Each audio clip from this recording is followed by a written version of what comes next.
نحمده ونصلي ونسلم على رسوله الكريم اما بعد فاعوذ بالله من الشيطان الرجيم بسم الله الرحمن الرحيم قال الله تبارك وتعالى في الكلام المجيد والفرقان الحميد قل لا أسألكم عليه أجرا إلا المودة في القربى قال النبي صلى الله عليه وسلم علموا أولادكم على ثلاثة خصال حب نبيكم وحب أهل بيته وحب قراءة القرآن صدق الله مولانا العظيم وصدق رسوله النبي الكريم ونحن على ذلك لمن الشاهدين والشاكرين والحمد لله رب العالمين ان التیاری حسبا یوما الى ارض الحرم بلغ سلامی روزتن فیہا النبی المحترم من وجہہ شمس الضحی من ذاتہ نور الہدی من حدہ بدر الدجی من کفہ بحر الہمم اکبادنا مجروحۃ من سیف ہجر المصطفیٰ طوبی لأہل بلدۃ فیہا النبی المحتشم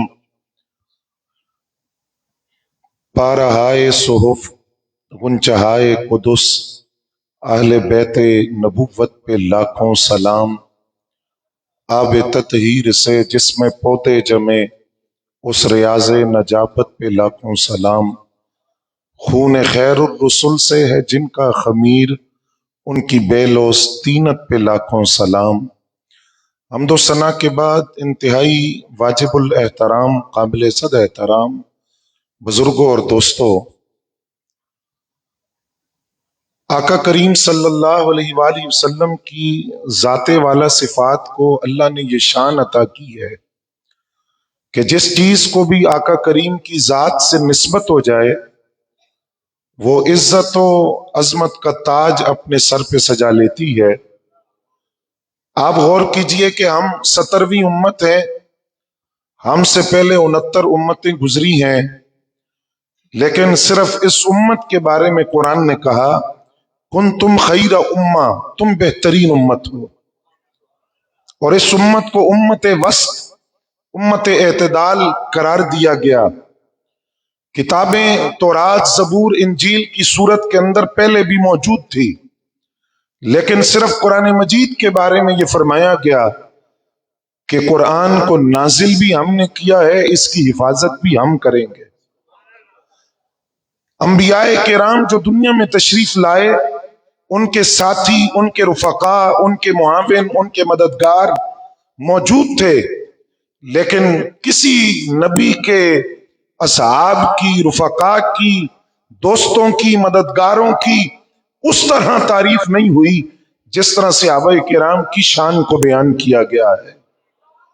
سابق انبیاء کرام کے خاندان تھے اور ان کے اہل و عیال بھی تھے، لیکن ان انبیاء کرام کے اہل و عیال اور خاندان کی وہ تعریف اور وہ طہارت نہیں بیان کی گئی اس طرح جس طرح خاندان نبوت کی طہارت کو قرآن کے اندر بیان کیا گیا۔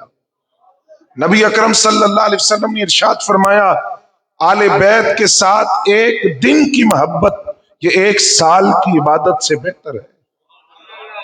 پھر فرمایا کہ تمہاری جو اولاد ہے بچپن سے اپنی اولاد کی پرورش 3 اس کی جہتیں ہونی چاہیے، 3 باتوں کا خاص خیال کرو اور بچپن سے اپنی اولاد کے اندر 3 باتوں کی محبت پیدا کرو۔ سب سے پہلے حب نبیکم، اپنے نبی کی محبت اپنی اولاد کو سکھاؤ۔ حب اہل بیتی ہی، آل بیت کی محبت سکھاؤ۔ حب قراءت القرآن، قرآن کی محبت بچپن سے اپنی اولاد کو سکھاؤ۔ یہ 3 جہات ہیں تربیت اولاد کی، ان کا خاص خیال رکھو۔ پھر آقا کریم صلی اللہ علیہ وسلم نے آل بیت اطہار کے مقام و مرتبہ کو بیان کیا، عظمت کو، رفعت کو بیان کیا، خاندانی طہارت کو، خاندانی عظمتوں کو بیان کیا۔ یہی وجہ ہے کہ آل بیت کا ایک بھی فرد جس دور میں موجود تھا وہ لوگوں کی عقیدتوں اور محبتوں کا مرکز تھا. لوگ سر آنکھوں پر بٹھاتے تھے اور لوگ روحانی طور کے اندر ان کو روحانیت کے مراکز سمجھتے تھے. سروں پر اور زمین پر حکومت کسی کی بھی ہو، دلوں پر حکومت آل بیت کے افراد کی ہوتی تھی.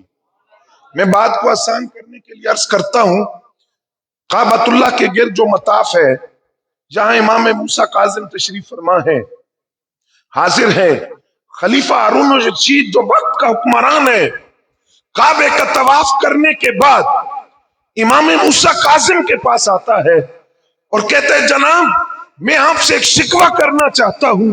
فرمایا کیا؟ کہا مجھے یہ ڈر ہے کہ آپ خفیہ طور پر ریاست کے اندر ریاست قائم کر رہے ہیں، لوگوں سے بیعت لے رہے ہیں، جبکہ حکمران میں ہوں. تو حضرت امام موسیٰ کاظم رضی اللہ تعالیٰ عنہ نے ایک جملہ بولا. آپ نے فرمایا مجھے لوگوں سے بیعت لینے کی ضرورت نہیں ہے اور مجھے حکومت کی بھی ضرورت نہیں ہے. کیوں؟ فرمایا اس لیے کہ انت امام الجسود انا امام القلوب، تم جسموں کے بادشاہ ہو، ہم دلوں کے بادشاہ ہیں.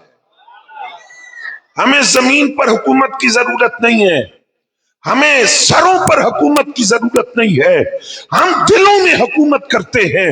رب نے ہماری حکومت کو دلوں پر نافذ کیا ہے.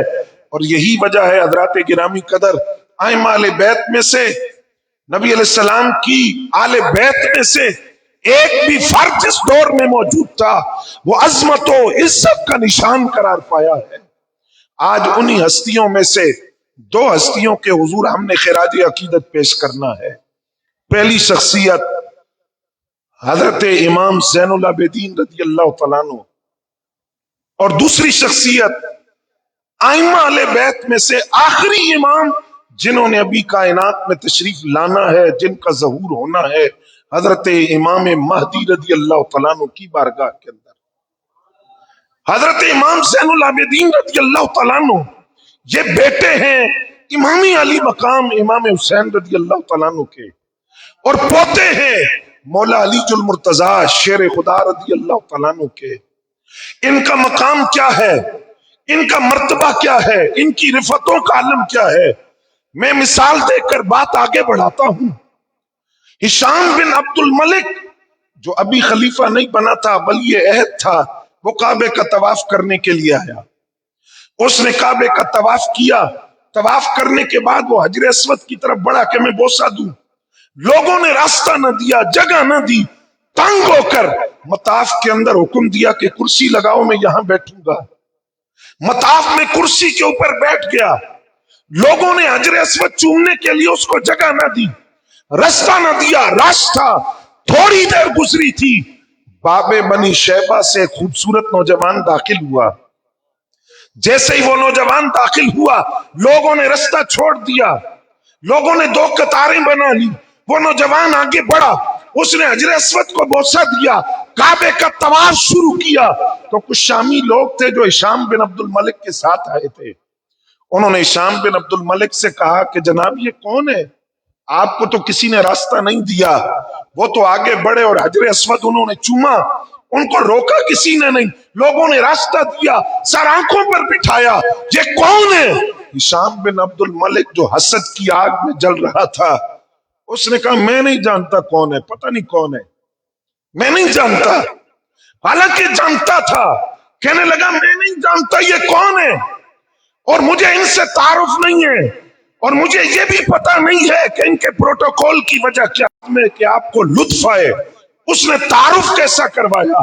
اس نے شامیوں سے کہا اگر ہشام بن عبد الملک امام زین العابدین کو نہیں جانتا تو مجھ سے سنو، میں تمہیں تعارف کرواتا ہوں یہ کون ہے. اس نے کہا یہ اللہ کے بندوں میں سے بہترین لوگوں کی اولاد ہے. اللہ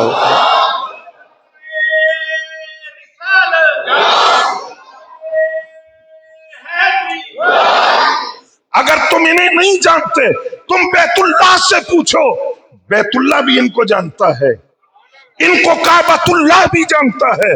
اگر تم ان کو نہیں جانتے جاؤ حرم سے پوچھو، حرم بھی ان کو جانتا ہے۔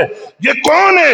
تم ان کو نہیں جانتے، یہ وہ ہیں۔ امام زین العابدین فرزدق کہتا ہے ان کا مقام یہ ہے کہ اگر یہ حجر اسود کو بوسہ دینے کے لیے آگے بڑھے تو کوئی بعید نہیں ہے حجر اسود اپنی جگہ سے باہر آ کر ان کے ہاتھوں کو بوسہ دینا شروع کر دے۔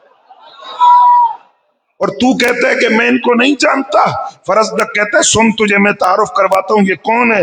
یہ وہ شخص ہیں جنہوں نے کبھی لا نہیں کہا، انہوں نے کبھی لا نہیں کہا سوائے کلمہ طیبہ کے جو مانگنے والا آیا ہے، سائل آیا ہے، کبھی کسی کو لا نہیں کہا۔ کہا تو ان کو نہیں جانتا، یہ وہی ہیں کہ جن کا تعارف یہ ہے ان کی کرامت قریش میں مشہور ہے، اور اگر کہیں اہل تقوی کا شمار ہو یہی لوگ ہیں جو متقین میں سب سے اوپر کے نمبر پر شمار ہوتے ہیں۔ فرزدق کہتا ہے شام تو ان کو نہیں جانتا، تو بتا اگر تو ان کو نہیں جانتا تو سن میں تجھے بتاتا ہوں یہ کون ہے۔ یہ فاطمہ کی اولاد ہے، یہ سیدہ فاطمہ الزہرا کی اولاد ہیں۔ اور اگر تو نہیں جانتا تو سن ان کے نانا وہ ہیں جن کے سر پر خدا نے ختم نبوت کا تاج سجا کر بھیجا۔ اگر تو نہیں جانتا تو سن، تو نے کہا کہ میں ان کو نہیں جانتا، تیرا یہ کہنا ان کی ذات پر اس سے کوئی فرق نہیں پڑتا کہ تو کہہ رہے کہ میں نہیں جانتا، ان کی ذات پر کوئی فرق نہیں پڑتا، اس لیے کہ سارا عرب بھی انہیں جانتا ہے اور سارا عجم انہیں جانتا ہے۔ آل عرب میں سے ہر بندہ ان کو جانتا ہے، آل عجم میں سے بھی ہر بندہ ان کو جانتا ہے۔ یہ وہ شخص ہیں جو شرم و حیا کی وجہ سے اپنی نظروں کو نیچے رکھتے ہیں، اور یہ وہ ہیں ان کی عظمت اور ہیبت سے لوگ اپنی نگاہیں نیچے رکھتی ہیں۔ اگر تو ان کو نہیں جانتا تو کوئی بات نہیں ہے، جا بیت اللہ سے پوچھ، بیت اللہ تجھے بتائے گا ان کا مقام کیا ہے۔ فرزدق کو جیل میں ڈال دیا گیا کہ تو نے یہ قصیدہ کیوں کہا۔ جب فرزدق رہا ہوا تو ہشام بن عبد الملک نے فرزدق کو بلایا، کہنے لگا تو رافضی ہو گیا، تو رافضی ہے۔ تو فرزدق نے کہا اگر اہل بیت سے محبت کرنا رافضیت ہے تو ہاں میں رافضی۔ اب یہاں میں ایک مسئلہ آپ کو سمجھانا چاہتا ہوں۔ آج وہ لوگ جو ذکر اہل بیت کی آڑ میں صحابہ پر تبرہ کرتے ہیں، اگر ان کو ہم رافضی کہیں تو وہ کہتے ہیں جی دیکھو ہم اہل بیت کا ذکر کرتے ہیں تو ہمیں رافضی کہا جا رہا ہے۔ یہ بات یاد رکھیں، اہل بیت کی محبت کا نام رافضیت نہیں ہے، اہل بیت سے عقیدت کا نام رافضیت نہیں ہے۔ اہل بیت کی محبت کی آڑ میں صحابہ پر تبرہ کرنا، صحابہ پر طعن کرنا، اس کو رافضیت کہا جاتا ہے۔ اگر کوئی اہل بیت سے محبت کا دعویٰ کرے اور اصحاب ثلاثہ پر بغض رکھے، طعن کرے، وہ رافضی کہلائے گا۔ اہل بیت سے محبت کرنے والے کو رافضی نہیں کہا جاتا۔ اور ناسبی اس کو نہیں کہتے کہ جو صحابہ کرام رضوان اللہ تعالی علیہم اجمعین کا ذکر کرے اور آل بیت سے بھی محبت رکھتا ہو تو اس کو ناسبی نہیں کہتے۔ ناسبی وہ ہے صحابہ کا ذکر کرے بار بار کہ ہم نوکر صحابہ کے، ہم غلام صحابہ کے، لیکن اس کے نعرے سے آل بیت کے بغض کی بو آئے، اس کو ناسبی کہا جاتا ہے۔ الحمدللہ ہم نہ رافضی ہے نہ ناسبی ہے، ہم اہل سنت و جماعت ہے، ہمیں آل بیت سے بھی پیار ہے، اصحاب رسول سے بھی پیار ہے، اسی لیے تو ہمارا بیڑا پار ہے۔ یہ امام زین العابدین ہے۔ ان سے کسی بندے نے پوچھا جناب یہ بتائیں قرآن کہتا ہے قیامت کے دن کچھ لوگوں کے چہرے سیاہ ہوں گے اور کچھ کے سفید ہوں گے۔ سیاہ چہروں کا تو پتہ ہے کن کے ہوں گے، یہ سفید چہروں والے کون ہیں؟ توجہ ہے آپ کی؟ امام زین العابدین سے سوال ہے سفید چہروں والے کون ہیں؟ آپ نے فرمایا ہم اہل السنت والجماعت، وہ کل قیامت میں جن کے چہرے چمکیں گے اور جن کے چہرے روشن ہوں گے، ہم اہل السنت والجماعت، انہیں اہل سنت و جماعت کہا جاتا ہے۔ سوال کرنے والے نے پوچھا جناب بہت سے گروہ ہیں جو کہتے ہیں ہم اہل سنت و جماعت ہیں، آج بھی آپ دیکھ لیں، وہابی بھی کہتے ہیں ہم اہل سنت و جماعت ہیں، دیوبندی بھی کہتے ہیں اہل سنت و جماعت ہیں، تو اہل سنت و جماعت کون ہے؟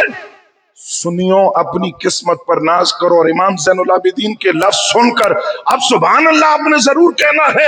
امام زین العابدین نے فرمایا تو پوچھ رہا ہے اہل سنت و جماعت کون ہے؟ امام زین العابدین کہتے ہیں اہل سنت و جماعت کی بہت سی علامتیں ہیں، ان میں سے ایک علامت یہ ہے کثرت الصلاۃ والسلام علی النبی۔ جو اہل سنت ہوتے ہیں وہ کثرت کے ساتھ اپنے آقا پر درود و سلام کا نذرانہ پیش کرتے ہیں۔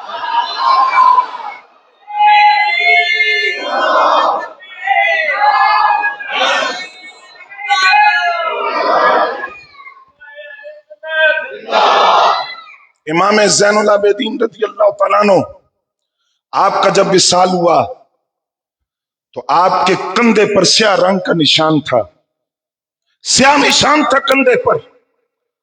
تعجب بہت ہوا، نشان کیسا ہے؟ سیاہ رنگ کا، وجہ کیا ہے؟ پتہ چلا مدینے کے اندر کم از کم 100 گھرانے ایسے تھے، ان کو خود بھی نہیں پتا تھا ہمارا ماہانہ راشن کہاں سے آتا ہے۔ وہ کہتے تھے ہم صبح دروازہ کھولتے تھے، غلے اناج کی بوریاں دروازے پر پڑی ہوتی تھی۔ امام زین العابدین رضی اللہ تعالیٰ عنہ کا وصال ہوا، جب وہ صورت بند ہو گئی، اناج اور غلہ ملنا بند ہوا، تو ہمیں یہ بات سمجھ آئی وہ کون تھا جو رات کی تاریکی میں ہمارے دروازے پر غلہ اور اناج رکھ کر جاتا تھا؟ وہ کون تھا؟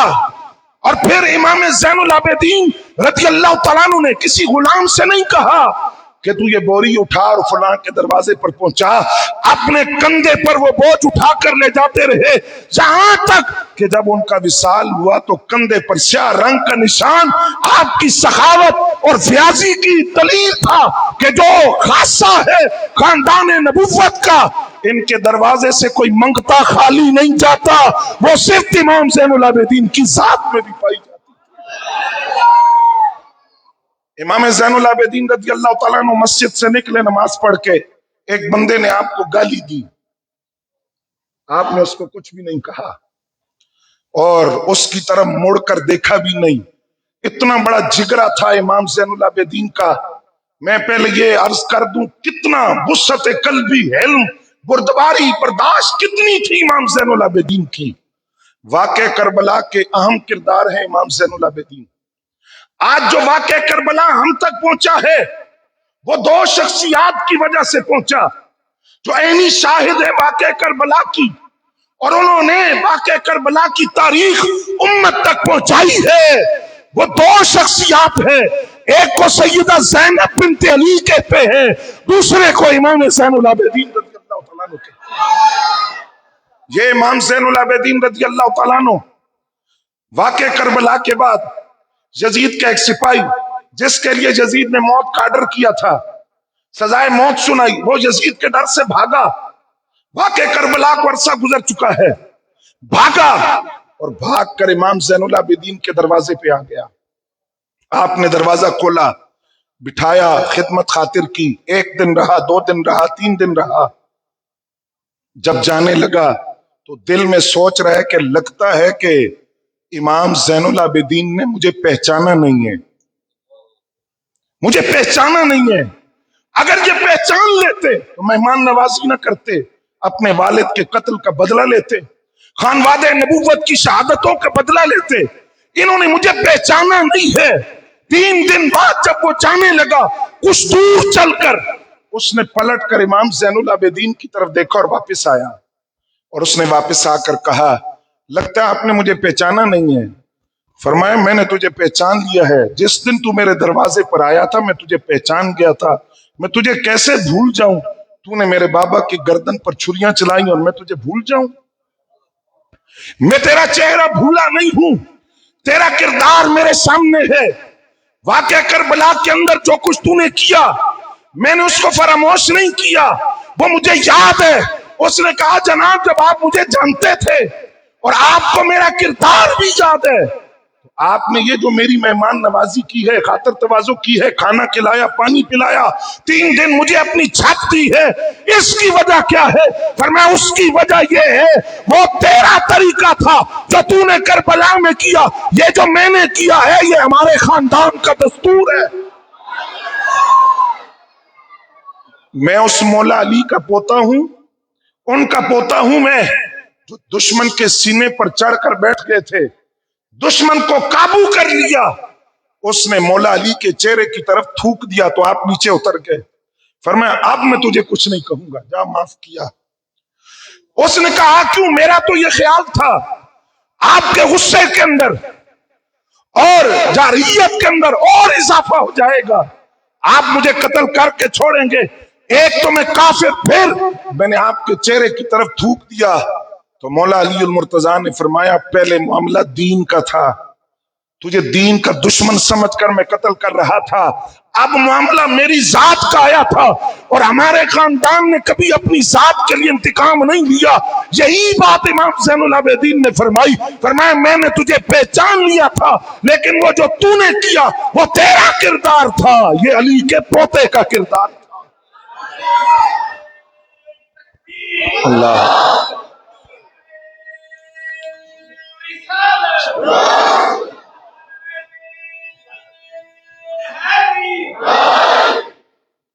اب امام زین العابدین مسجد سے نکلے، ایک بندے نے گالی دیا، آپ چلتے جا رہے ہیں، وہ بھی ساتھ ساتھ چل رہے ہیں، گالیاں بھی دے رہے ہیں، یہاں تک کہ وہ مولا علی المرتضیٰ شیر خدا رضی اللہ تعالیٰ عنہ تک پہنچ گیا۔ آپ گھر کے دروازے پر پہنچے اور پہنچ کر آپ نے فرمایا تو نے اور کچھ کہنا ہے تو کہہ لے، میں اندر جانے لگا ہوں، اور کوئی بات کرنی ہے اور کسی کو برا کہنا ہے تو کہہ تاکہ تیری تسلی اور میں اندر چلا جاؤں۔ اس نے کہا عجیب بات ہے، میں نے آپ کو اتنی گالیاں دی اور آپ نے مجھے کچھ بھی نہیں کہا، اور میں آپ کو اتنی دیر سے برا کہہ رہا ہوں اور آپ اس پر کوئی ریئیکشن، کوئی رد عمل نہیں دے رہے۔ آپ نے فرمایا مجھے تو بھوکا لگتا ہے، تیرے پیٹ میں 2 لقمے جائیں گے نا تو تیرا مزاج بدل جائے گا، تو ٹھہر میں تجھے کھانا بھجواتا ہوں۔ آپ اندر کے خادم سے فرمایا یہ جو کچھ ہے لے جا کر اس کو دو، اور ساتھ اس سے یہ بھی کہو کہ یہی ہے، اور کچھ ہوتا تو اور بھی دیتا، معذرت بھی کرنا اس سے کہ میرے پاس یہی تھا جو میں نے تمہیں دے دیا، اور کچھ ہوتا تو اور دیتا۔ جب وہ جانے لگا تو آپ نے فرمایا 3 باتیں ذرا سن کے جا، ایک میں تجھ سے معذرت کرتا ہوں، میرے پاس زیادہ نہیں ہے، جتنا ہے میں نے تجھے دے دیا۔ دوسری معذرت اس بات کی اور دوسری تاکید کہ جب تو یہاں سے جائے گا تو نے بھول جانا ہے کہ تو میرے دروازے پہ آیا تھا، اور تیسری بات میں بھی بھول گیا کہ تو میرے دروازے پہ آیا تھا، میں بھی بھول جاؤں گا، تو بھی بھول جا، اور معذرت قبول کر، میں تیری مدد اس طرح نہیں کر سکا جس طرح تو چاہتا تھا۔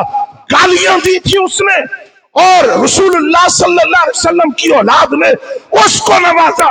میں نے جب یہ واقعہ پڑھا تو میں کتنی دیر سوچتا رہا، اگر رسول اللہ کے خاندان والے گالیاں دینے والوں کو اتنا نوازتے ہیں تو محبت کرنے والوں کو کتنا نوازتے ہوں گے۔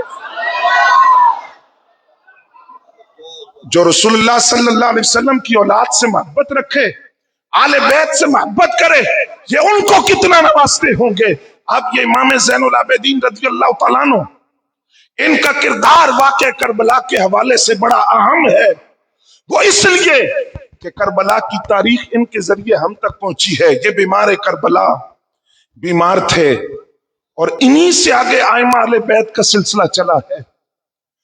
انہوں نے اجازت چاہی میدان کارزار میں جانے کے لیے، اجازت نہیں ملی، رک گئے، لیکن جب کربلا کے بعد یہ کوفہ گئے، ابن زیاد کے دربار میں گئے، شام گئے یزید کے دربار میں، ان کے خطبوں نے ابن زیاد اور یزید کے دربار کے در و دیوار کو ہلا کر رکھ دیا، اور وہاں لوگوں نے یہ کہا واقعی شیر کا بیٹا بھی شیر ہوتا ہے، پورا کنبہ ان کے سامنے کٹ گیا. نہ زینب کی جرت میں کوئی فرق آیا ہے، نہ امام زین العابدین کی جرت میں کوئی فرق آیا ہے. اور وہ منظر میں آپ کو دکھانا چاہتا ہوں جو عباد آج یزید کی فکر کے وارث بنے ہوئے ہیں، یزید کے نظریے کے وارث ہیں، وہ آج تک اس وسوسے میں ہے. وہ پوچھتے ہیں جناب یہ کربلا کی تاریخ تو ہم نے پڑھ لی، سمجھ نہیں آیا جیتا کون تھا، سمجھ نہیں آیا شکست کس کی مقدر بنی، فتح کس کی مقدر بنی، ہمیں سمجھ نہیں آئی. اگر تم یزیدیت کی پٹی اتارو تو تمہیں سمجھ آ جائے گی، تمہیں پتہ چل جائے گا کربلا کی جنگ کون جیتا تھا. میں امام زین العابدین کا وہ کردار آپ کو دکھا کر بات آگے بڑھاتا ہوں. آپ جس وقت یزید کے دربار میں گئے جمعے کا دن تھا اور جمعے کی نماز کا وقت قریب تھا. حضرت امام زین العابدین رضی اللہ تعالیٰ عنہ یزید کے دربار میں بیٹھے ہیں. یزید نے ایک بکاؤ خطیب کو کہا اٹھو خطبہ پڑھو. اب جمعے کا دن ہے، جمعے کا خطبہ ہے، یزید سامنے بیٹھا ہوا ہے. اس نے یزید کے وہ قصیدے پڑھے، یزید کی وہ شان بیان کی.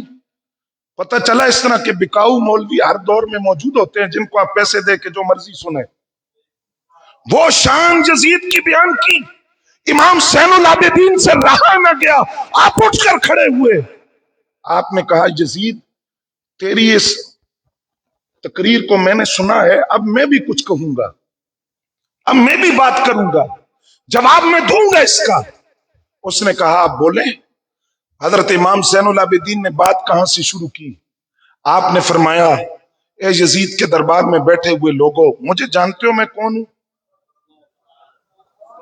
سناٹا چھایا ہوا ہے. فرمایا مجھے جانتے ہو میں کون ہوں؟ اگر نہیں جانتے جاؤ بیت اللہ سے پوچھو، تمہیں کعبہ بتائے گا میں کون ہوں. اگر تم مجھے نہیں جانتے مکے کی زمین سے پوچھو، مکے کی زمین تمہیں ہمارا تعارف کروائے گی. اگر تم مجھے نہیں جانتے جاؤ بتائے مکہ سے پوچھو. اگر تم نہیں جانتے جاؤ صفا اور مروہ سے پوچھو. میں کوہ صفا اور مروہ کا بیٹا ہوں، میرا نام علی بن حسین ہے، میں اس کا بیٹا ہوں. جن کی گردن کو کل تم نے کربلا کی تپتی زمین پر کاٹا ہے میں ان کا بیٹا ہوں. اگر تم مجھے نہیں جانتے تو سنو، میں اس خاندان سے ہوں جس کو خدا نے علم دیا. نہیں بولے سارے، علم دیا، حلم دیا، شجاعت دی، بخشش دی، محبت دی، جرت دی. میں اس خاندان سے ہوں جو امیر حمزہ رضی اللہ تعالیٰ عنہ کا خاندان ہے. میں اس خاندان سے ہوں جو حضرت عباس بن عبد المطلب کا خاندان ہے. میں اس خاندان سے ہوں جو مولا علی کا خاندان ہے. میں اس خاندان سے ہوں جو خاندان نبوت کہلاتا ہے. امام زین العابدین کی بات جہاں تک پہنچی پورے دربار یزید پہ لرزہ طاری تھا، یہاں تک کہ دیواریں بھی کانپتی ہوئی محسوس ہو رہی تھی اور یزیدی فوج کے سپاہی رو رہے تھے. خطبہ سن کر یزید ڈر گیا. اس نے فوراً مؤذن کو اشارہ کیا. اس نے کہا تاخیر ہو رہی ہے، ذرا جمعے کی اذان شروع کرو. اور امام زین العابدین سے کہا کہ آپ بیٹھ جائیں، اذان ہونے لگی ہے. آپ نے فرمایا میں اذان کا ادب کرتا ہوں، اذان کے ادب میں بیٹھ جاتا ہوں.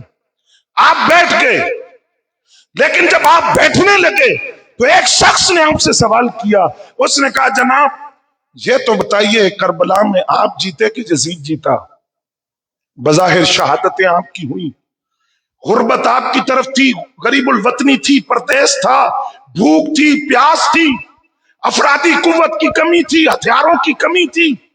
تو بتائیے کہ کربلا کی جنگ کون جیتا؟ امام زین العابدین خاموش ہو گئے. اذان شروع ہو گئی. جس وقت مؤذن ان الفاظ تک پہنچا اشہد ان محمد رسول اللہ، آپ اٹھ کر کھڑے ہو گئے. آپ نے مؤذن سے کہا اذان ذرا یہیں روکو، توقف کرو، میں ذرا اس سوال کا جواب دے دوں کہ کربلا کی جنگ کون جیتا. آپ نے اس سے مخاطب ہو کر فرمایا تو نے اذان سنی ہے؟ کہا سنی ہے. فرمایا یہ ابھی کیا نام بولا گیا ہے مسجد کے میناروں سے؟ نام محمد صلی اللہ علیہ وسلم پوچھا ہے، فرمایا تو اب پوچھ رہا ہے کربلا کی جنگ کون جیتا ہے؟ ہم جیتے ہیں، اتنے سر کٹا کر بھی ہمارے نانا کا نام مسجد کے میناروں سے آج بھی۔ تو نے پوچھا ہے کربلا کی جنگ کون جیتا ہے؟ ہم جیتے ہیں، اس لیے کہ قبر میں سوال یزید کے نانے کے بارے میں نہیں پوچھا جائے گا، میرے نانا کے بارے میں پوچھا جائے گا، ما کنت تقول فی ھذا الرجل، یہ سوال میرے نانا کے بارے میں پوچھا جائے گا۔ تو نے پوچھا ہے کربلا کی جنگ کون جیتا ہے؟ فرمایا سن، قیامت تک جن پر درود نماز کی حالت میں پڑھا جائے گا، اور اگر ان کی اولاد پر درود نہ پڑھا جائے تو نماز ہوگی نہیں۔ کربلا کی جنگ کو جیتے ہیں، کربلا کی جنگ کو جیتا ہے جن کا سر کٹ کے نیزے کی نوک پہ بھی سب سے اونچا نظر آ رہا ہے، وہ کربلا کی جنگ جیتے ہیں۔ اور جو نیزے کی نوک پر بھی قرآن کی تلاوت کر رہے ہیں وہ کربلا کی جنگ جیتے ہیں۔ اور امام علی مقام امام حسین رضی اللہ تعالیٰ عنہ کا سر دیکھ کر اور امام زین العابدین کے ان جملوں پر یزیدی فوج نے بھی کہا اگر یہ نیزے پہ بھی قرآن پڑھ رہے ہیں تو ہم نے کیا کاٹا ہے،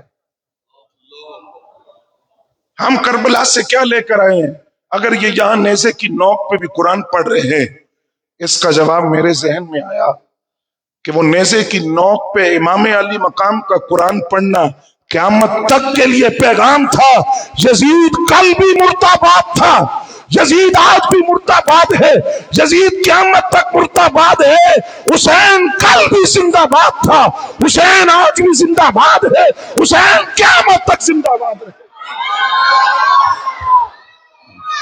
اور یہی امام زین العابدین رضی اللہ تعالیٰ عنہ ہیں، ان کے بارے میں حکم ہوا ان کو جیل میں ڈال دو، پابند سلاسل کر دو، شام کے قید خانے میں ڈال دو۔ امام زین العابدین رضی اللہ تعالیٰ عنہ کو شام کے قید خانے میں پہنچا دیا گیا۔ جب آپ شام کے قید خانے میں پہنچے تو پہلے تھوڑا ظلم تو نہیں ہوا تھا، جس کو انہوں نے اپنی آنکھوں سے دیکھا تھا تو آپ نے آقا کریم صلی اللہ علیہ وسلم کی بارگاہ میں ایک استغاثہ پیش کیا۔ سنیں گے آپ سنیں گے؟ ویسے میں نے شروع میں وہ اشعار پڑھ دیے تین، لیکن اب میں آپ سے عرض کر رہا ہوں کہ یہ شعر ہیں کس کے اور کس نے کہے تھے اور کب کہے تھے، کس حالت میں کہے تھے۔ جب سارا کنبہ کٹ گیا، آل بیت کے مقدس خانوادے کی خواتین وہاں موجود تھی دربار شام کے اندر، اور امام زین العابدین شام کے قید خانے میں تھے، تو شام کے قید خانے سے امام زین العابدین نے استغاثہ پیش کیا۔ اب چونکہ وہاں بند ہیں، شام میں ہے، مدینہ منورہ دور ہے، تو آپ نے قصیدہ کیا پڑھا، ان نلتی یاری حسبا، فرمایا میں تو نہیں جا سکتا، اے ہوا اگر تو سرکار کے شہر سے گزرے۔ مولانا جامی نے اسی کا ترجمہ کیا ہے، نسیمہ جانب بتا گزر کن ز احوالم محمد را خبر کن، ان نلتی یاری حسبا یومن الی ارض الحرم، اے ہوا اگر کسی دن تو حرم مدینہ سے گزرے، بلغ سلامی روزتن فیہا النبی المحترم، اس روزے پر زین العابدین کا سلام ضرور عرض کرنا جس میں نبی محترم آرام فرما رہے ہیں۔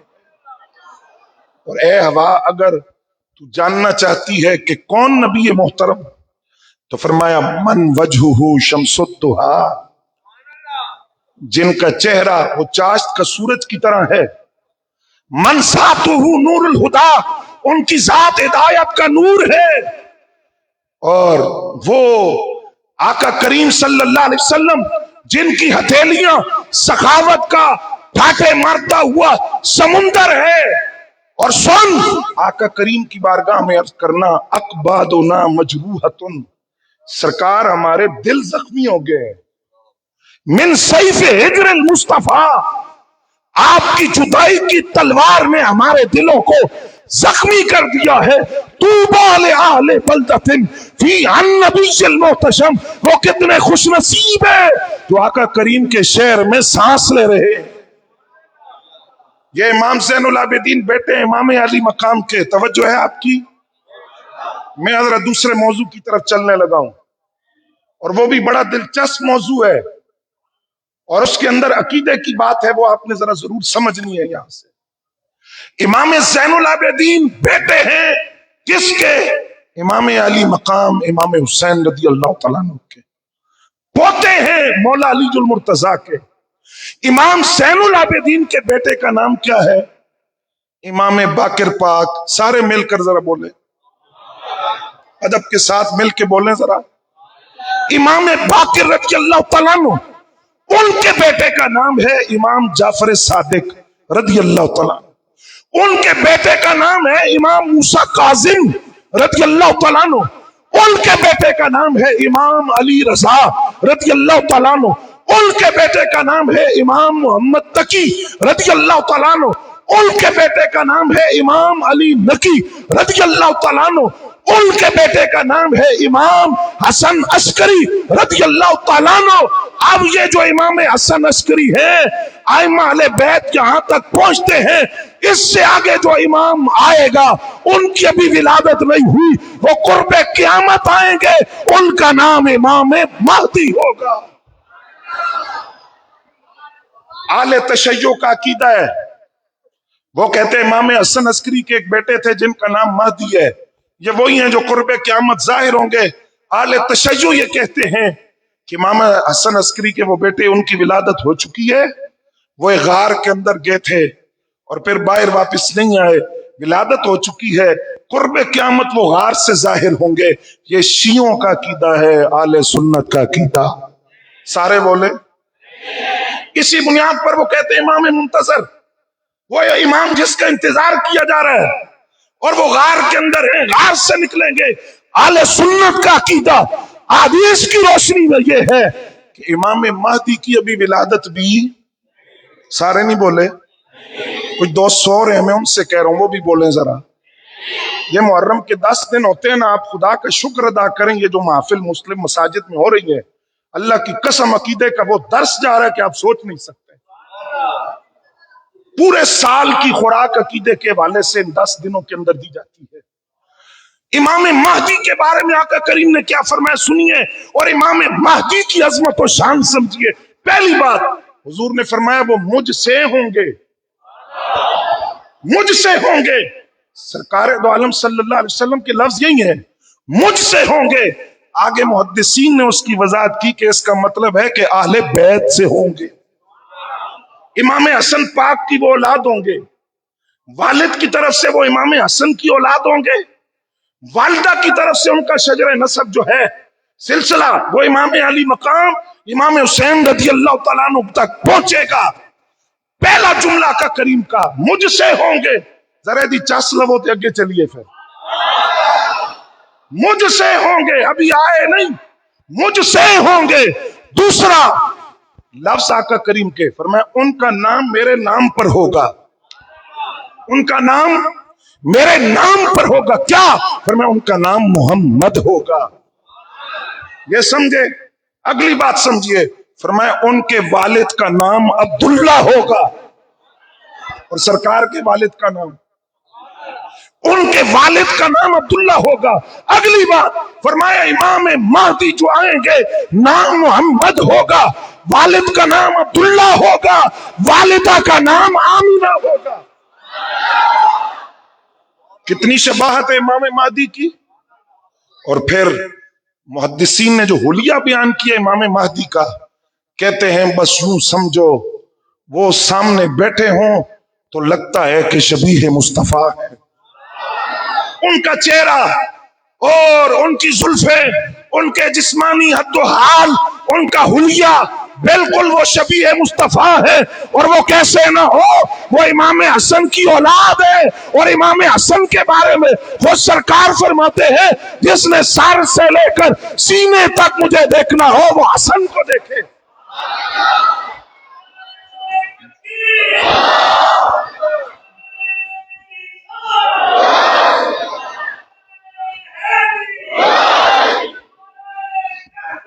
اچھا، زندہ باد۔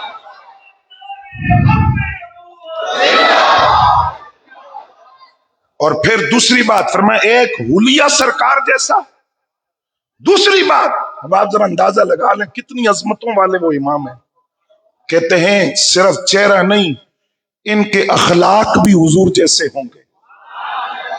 نام محمد، والد کا نام عبداللہ، اماں کا نام آمنہ، چہرہ بھی امام الانبیاء کی شبیہ، اخلاق بھی حضور کی شبیہ. اتنی عظمتوں والا امام، امام مہدی جس کو کہا جاتا ہے، جب ان کی ولادت ہوگی تو 40 سال بعد، اپنی ولادت کے 40 سال بعد اچانک وہ ظاہر ہوں گے.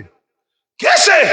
آقا کریم صلی اللہ علیہ وسلم فرماتے ہیں خلیفہ کی موت ہوگی، لوگ خلیفہ کے انتخاب کے اندر اختلاف ہو جائے گا کہ اس کو خلیفہ بنائیں کہ اس کو بنائیں. یہ وہاں موجود ہوں گے، لوگ ان کو نہیں جانتے ہوں گے. یہ وہاں سے نکل کر، مدینے سے نکل کر مکہ کی طرف تیزی سے چلیں گے اور جا کر مکہ کے گھر کے اندر خفیہ طور پہ وہاں رہائش رکھیں گے، یہاں تک کہ اللہ ان کا تعارف لوگوں کے دلوں میں ڈالے گا. لوگ مکے کی طرف آئیں گے، حجر اسود اور مقام ابراہیم کے درمیان جب طواف ہو رہا ہوگا، رب کے ولی اوتاد اقطاب ابدال جب کعبے کا طواف کر رہے ہوں گے، حجر اسود اور مقام ابراہیم کے درمیان وہ امام مہدی کو پہچان لیں گے، ان کی بیعت کریں گے. فرمایا پہلی مرتبہ کے اندر اتنے افراد امام مہدی کی بیعت کریں گے جتنے غزوہ بدر میں شریک تھے، یعنی 313 آدمی امام مہدی کی بیعت کریں گے. پھر آسمان سے آواز دے کر کہا جائے گا یہ مہدی ہے. رب فرماتا ہے ان کی بیعت بھی کرو، ان کی اتباع بھی کرو. امام مہدی ظاہر ہو جائیں گے، اس کے بعد آقا کریم فرماتے ہیں یہ 7 سال یا 9 سال زندہ رہیں گے. یعنی ان کی عمر یا تو 47 سال ہوگی یا 49 سال ہوگی. اس کے بعد یہ وصال کر جائیں گے اور اہل بیت کے اس امام کا جنازہ جو اس وقت مسلمان موجود ہوں گے وہ جنازے میں شریک ہوں گے، وہ اہل بیت کے اس امام کا جنازہ پڑھیں گے. اب آقا کریم صلی اللہ علیہ وسلم نے، جہاں محدثین نے ایک بات لکھی، ذرا توجہ آپ اس پہ رکھیے گا. وہ کہتے ہیں امام مہدی کے آنے کے حوالے سے یقین رکھنا یہ ایمان کا حصہ ہے، اس کے بغیر ایمان مکمل نہیں ہے. ایمان مکمل نہیں ہے. یقین رکھنا کہ امام مہدی آئیں گے. کیوں؟ فرمایا آقا کریم نے فرمایا کہ قیامت آنے میں ایک دن بھی باقی ہو اور امام مہدی اگر نہیں آئے، ایک دن رہ گیا قیامت میں، خدا اس دن کو اتنا لمبا کرے گا کہ جب تک امام مہدی نہ جائے اس وقت تک قیامت نہیں آئے گی، جب تک امام مہدی کا ظہور نہیں ہوگا. جب یہ آئیں گے تو حالات کیا ہوں گے؟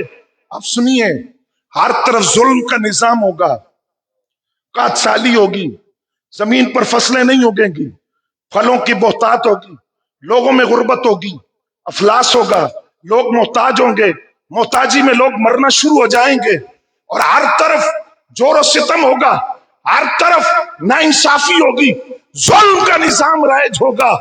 جب یہ صورتحال بن جائے گی، اچانک امام مہدی کعبۃ اللہ کے نزدیک آئیں گے. ان کے آتے ہی رسول اللہ کی اس اولاد کی برکت دیکھیے.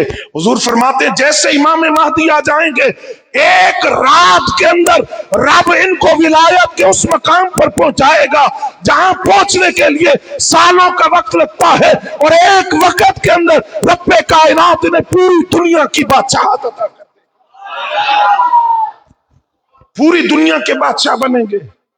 اور مجدد الفسانی فرماتے ہیں 4 بادشاہ گزرے پوری دنیا کے، 2 مسلمان تھے 2 کافر، 5واں بادشاہ حضور کی اولاد سے آئے گا، اس کا نام امام مہدی ہوگا.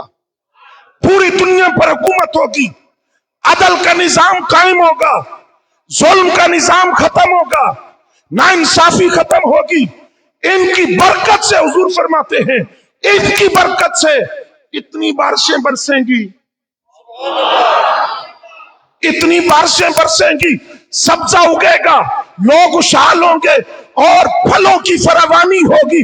یہاں تک کہ ان کی حکومت کے وقت جو لوگ موجود ہوں گے وہ تمنا کریں گے کہ کاش وہ جو پہلے دنیا سے چلے گئے ہیں وہ موجود ہوتے اور امام مہدی کے وجود کی برکتوں سے وہ فیض یاب ہوتے.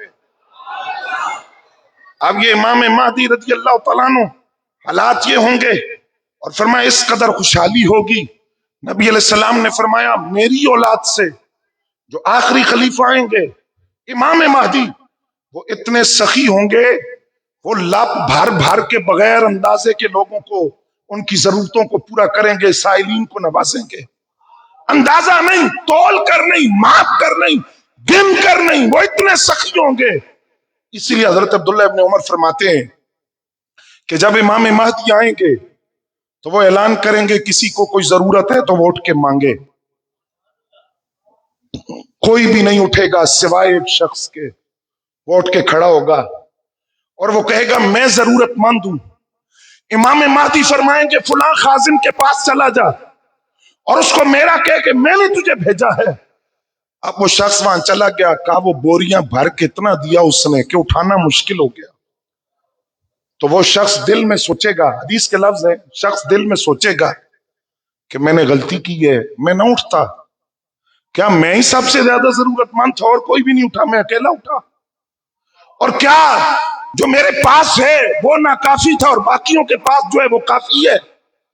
تو اب میں ایسا کرتا ہوں کہ اس کو واپس کرتا ہوں، مجھے یہ ضرورت نہیں ہے کیونکہ اور کوئی نہیں اٹھا، میں اکیلا اٹھا. وہ امام مہدی کے پاس آئے گا، کہے گا کچھ بھی نہیں. امام مہدی اس کے دل کی کیفیت کو خود جان لیں گے. آپ فرمائیں گے تو واپس کرنا چاہتا ہے، تو جانتا نہیں ہے میں کن کی اولاد ہوں، دے کر واپس کرنا ہمارا طریقہ ہی نہیں ہے. ہمارے دروازے سے جو خیرات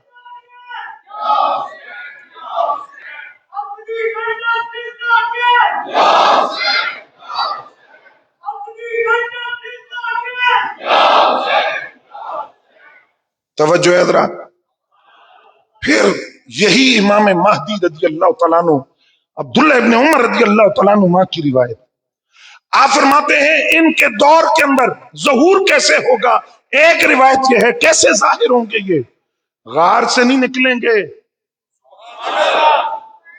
جس طرح بعض وقتوں کا عقیدہ ہے غار سے، کیونکہ حدیثیں کبھی پڑھی نہیں، حدیثیں بھی اپنی بنائی ہوئی ہیں، اور قرآن کے بارے میں بھی کہتے ہیں کہ 10 سپارے بکری کھا گئی ہے، اور انہی سپاروں کے اندر مولا علی کی خلافت بلا فصل کا ذکر تھا.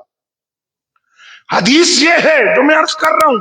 عبداللہ ابن عمر فرماتے ہیں جب امام مہدی آئیں گے تو اس سے پہلے میدان عرفات کے اندر مسلمانوں کا اجتماع ہوگا، امام کوئی نہیں ہوگا، مسلمانوں کا اجتماع ہوگا، عرفات سے فارغ ہوں گے، مینا جائیں گے.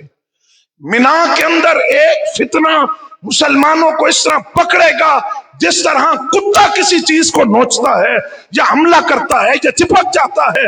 وہ فتنہ اتنا سخت ہوگا، مسلمانوں کا خون بہے گا جس طرح ندیاں بہتی ہیں، جس طرح گھاٹی سے پانی نیچے آتا ہے، اس طرح خون بہے گا. لوگ کعبے کی طرف بھاگیں گے، کعبۃ اللہ جائیں گے تو ایک شخص کو دیکھیں گے جو اپنے رخسار کعبے کے غلاف سے لپیٹ کر رو رہا ہوگا، گریہ زاری کر رہا ہوگا. یہ جا کر اس شخص سے کہیں گے آپ ہماری امامت کو قبول کریں، آپ ہمارا اقتدار سنبھالیں، حکومت سنبھالیں. وہ شخص کہے گا تم نے تو بڑے وعدے توڑے ہیں، تم نے تو عہد توڑے، تمہارے سر پر اللہ تعالیٰ نے اپنی نیابت کا تاج رکھا تھا، اپنا خلیفہ بنا کر بھیجا تھا تمہیں، تم نے اتنے عہد توڑے، اب تمہاری امامت کروں اور تمہارا مقتدا بنوں. جب وہ لوگ اصرار کریں گے تو پھر ظاہر ہوگا کہ یہ امام مہدی رضی اللہ تعالیٰ. پھر وہ فتنے ختم، ظلم ختم، جور و ستم ختم، ناانصافی ختم. پھر انہی امام مغرب سے نکلے گا، بہت بڑی آگ ظاہر ہوگی، دجال خروج ہوگا، طلاق کی کثرت ہوگی، بے حیائی عام ہو جائے گی، اور ماں اس طرح ہوگی جس طرح کسی آدمی کی نوکرانی ہوتی ہے. بھوکے ننگے لوگ تخت اقتدار پر بیٹھ جائیں گے. یہ قیامت کی نشانیاں جو ساری بیان کی ہیں، مجدد پاک فرماتے ہیں عقل کرے ہوئے نہیں، وہ بھی سمجھ جائیں گے یہ کیا لکھا ہوا ہے. اس کے ایک ہاتھ میں جنت ہوگی، ایک ہاتھ میں جہنم ہوگی. جو اس کی جنت ہے وہ اصل میں جہنم ہوگی، اور جس کو وہ جہنم کہے گا وہ اصل میں جنت ہوگی. لوگوں کو دھوکہ دے گا، اور جب وہ آئے گا تو قحط سالی بھی ہوگی، فصلیں نہیں ہوں گی، شعبدہ بازی دکھائے گا، لوگ اس سے کہیں گے اور وہ اس کے کہنے سے بارش بھی برسے گی، امتحان، آزمائش، فصلیں بھی اگیں گی، بڑی تعداد میں لوگ اس کے پیچھے چلیں گے، گدھے جیسی سواری پر بیٹھے گا اور اس سواری کی تیزی سے ہوگی، وہ ایک قدم میں 1 میل کا فاصلہ طے کرے گی، یہ پوری دنیا کا چکر لگائے گا۔ حضور فرماتے ہیں 2 شہر ایسے ہیں کہ دجال ساری دنیا پھرے گا لیکن نہ مکے میں جا سکے گا نہ مدینے میں جا سکے گا، مکے کے راستوں پہ بھی۔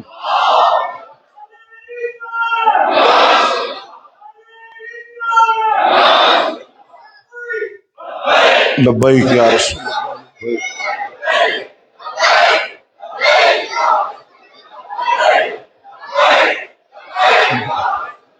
توجہ ہے حضرات، مکہ المکرمہ بھی نہیں بولے سارے، نہیں جا سکے گا۔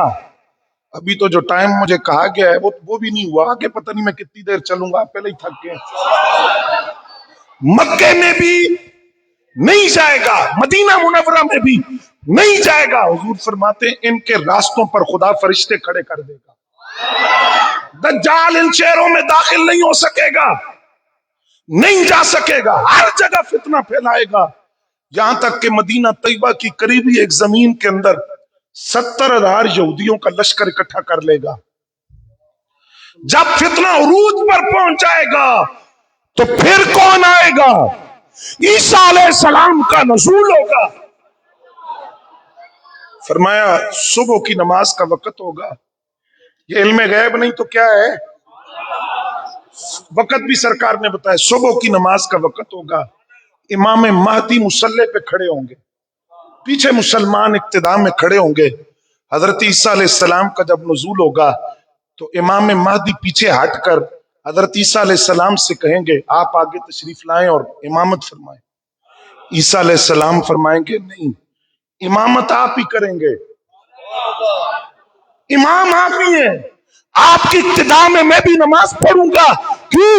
فرمایا اس امت کی فضیلت کو بیان کرنے کے لیے، یہ امت ساری امتوں کی سردار امت بن کے آئی ہے۔ وہ کہیں گے امام مہدی سے، عیسیٰ علیہ السلام فرمائیں گے آپ امامت کریں۔ اب یہاں ایک قادیانیوں کے اعتراض ہے، وہ کہتے ہیں تم کہتے ہو نبوت کا دروازہ بند ہو گیا تو پھر عیسیٰ علیہ السلام کیسے آئیں گے؟ کیا وہ نبی نہیں ہے؟ آقا کریم خاتم النبیین ہے، تو پھر عیسیٰ علیہ السلام کیسے آئیں گے؟ وہ تو نبی ہے۔ اس کا جواب محدثین نے لکھا ہے عیسیٰ علیہ السلام اس وقت نبی بن کر نہیں آئیں گے، آقا کے امتی بن کر آئیں گے، اور وہ امام مہدی کے پیچھے نماز پڑھیں گے۔ نماز پڑھنے کے بعد حضرت عیسیٰ علیہ السلام ان سے کہیں گے آؤ دجال کے خلاف جہاد کریں۔ مسلمانوں کا لشکر نکلے گا، دجال کے خلاف 70,000 یہودیوں کا لشکر دجال اکٹھا کرے گا۔ اتنا بڑا فتنہ، فتنہ اکبر، قیامت کی 10 بڑی نشانیوں میں سے سب سے بڑی نشانی۔ حضرت عیسیٰ علیہ السلام اس کو شکست دیں گے، پھر عیسیٰ علیہ السلام وصال فرما جائیں گے، اور وہ جو قبر رسول کے پاس جگہ باقی ہے وہاں آپ کی تدفین ہوگی، اور مسلمان عیسیٰ علیہ السلام کا جنازہ پڑھیں گے۔ امام مہدی کی حکومت 9 سال رہے گی۔ کتنی؟ اب ذرا سنیں وہ حکومت کیا ہوگی۔ حضور فرماتے ہر طرف عدل ہی عدل ہوگا، سبزہ ہی سبزہ ہوگا، قحط سالی ختم ہو جائے گی، بارشیں برسیں گی، اور زمین کے چپے چپے پہ اسلام کا جھنڈا لہرائے گا، کفر کا نام و نشان مٹ جائے گا۔